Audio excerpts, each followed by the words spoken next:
Shalom Bapak Ibu dan saudara-saudari yang dikasihi oleh Tuhan.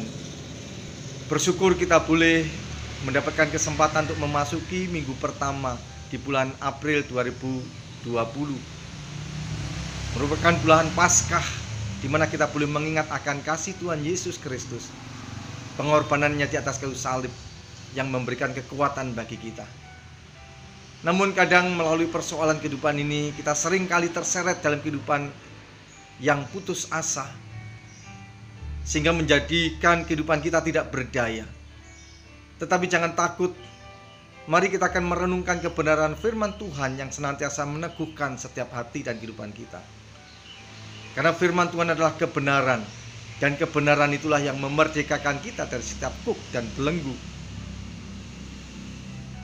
Kitab Yesaya pasal 41 ayat 10 mengatakan, "Janganlah takut sebab aku menyertai engkau, janganlah bimbang sebab aku ini Allahmu. Aku akan meneguhkan, bahkan akan menolong engkau. Aku akan memegang engkau dengan tangan kananku yang membawa kemenangan." Jelas janji Tuhan, apapun yang kita hadapi, Tuhan akan membawa kehidupan kita dalam kehidupan yang berkemenangan. Oleh sebab itu jangan takut dalam menghadapi berbagai macam persoalan kehidupan ini. Ada satu kunci yang dapat kita lakukan, seperti dalam kitab Mazmur 27 ayat yang ke-14. "Nantikanlah Tuhan, kuatkanlah dan teguhkanlah hatimu." Ya, nantikanlah Tuhan. Kuncinya adalah dengan tekun menantikan Tuhan dalam setiap kehidupan kita. Kita tidak boleh lemah dan berputus asa. Kita harus dengan tekun menantikan akan pertolongan Tuhan, sebab Tuhan yang memberikan kekuatan kepada kita. Yesaya juga kembali menasihatkan kepada kita di dalam pasalnya yang ke-40 ayat yang ke-29. Dia memberikan kekuatan kepada yang lelah dan menambah semangat kepada yang tiada berdaya. Lelahkah engkau? Tidak berdayakah engkau? Firman Tuhan jelas, hanya Allah yang memberikan kekuatan kepada mereka yang lelah dan tidak berdaya. Datanglah kepada Tuhan yang senantiasa menolong, menopang setiap kehidupan ini. Di dalam kitab 1 Korintus 15 ayat 57 juga menasihatkan kepada kita. "Tetapi syukur kepada Allah yang telah memberikan kepada kita kemenangan oleh Yesus Kristus Tuhan kita." Bukankah sebentar lagi kita akan memperingati atau mengingat akan korban Yesus di atas kayu salib? Jumat besok kita sudah memasuki Jumat Agung, di mana Tuhan Yesus mati di atas kayu salib. Maka itulah yang menjadi alasan kita untuk dapat senantiasa mengucapkan syukur. Kita tidak hidup dalam keputusasaan, karena sesungguhnya Allah sudah mematahkan segala kuk dan belenggu, bahkan kuasa maut dalam kehidupan ini. Maka bersyukurlah kepada Allah yang telah memberikan kepada kita kemenangan oleh karena Yesus Kristus. Masihkah engkau berputus asa? Masihkah engkau hidup di dalam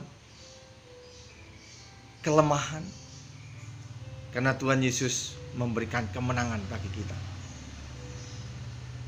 Galatia 6 ayat 9 juga memberikan kekuatan bagi kita semua. Janganlah kita jemu-jemu berbuat baik, karena apabila sudah datang waktunya, kita akan menuai jika kita tidak menjadi lemah. Apakah engkau ingin menuai dari hasil apa yang telah engkau taburkan? Tetaplah kuat. Kuncinya adalah apabila kita tidak menjadi lemah. Kalau kita lemah, maka apa yang kita lakukan selama ini akan menjadi sia-sia, karena kita tidak dapat menuai dari hasil apa yang telah kita taburkan. Tetapi apabila engkau tetap kuat, maka saatnya nanti, percayalah, engkau akan menuai dari hasil apa yang kau taburkan. Kuncinya adalah tetap dalam kekuatan oleh karena kasih karunia Tuhan. Kita tidak boleh berputus asa dalam kehidupan ini, Karena firman Tuhan kembali mengingatkan kepada kita di dalam Filipi 4 ayat yang ke-13. Segala perkara dapat kutanggung di dalam Dia yang memberikan kekuatan kepadaku. Bukankah janji firman Tuhan adalah ya dan amin dalam kehidupan kita? Mampukah kita berkata bahwa segala perkara dapat kutanggung di dalam Dia yang telah memberikan kekuatan kepadaku? Putus asakah engkau hari ini? Percayalah, Tuhan senantiasa menguatkan kehidupanmu. Nantikanlah Dia, sebab kemenangan sesungguhnya telah tersedia bagimu. Kiranya Tuhan Yesus memberkati kita semua. Selamat menjalani kehidupan ini dengan berkemenangan. Kita buang jauh-jauh segala keputusasaan. Kita hidup dalam sukacita dan pertolongan Tuhan. Mujizatnya pasti dinyatakan bagi kita. Tuhan Yesus memberkati kita semua. Shalom.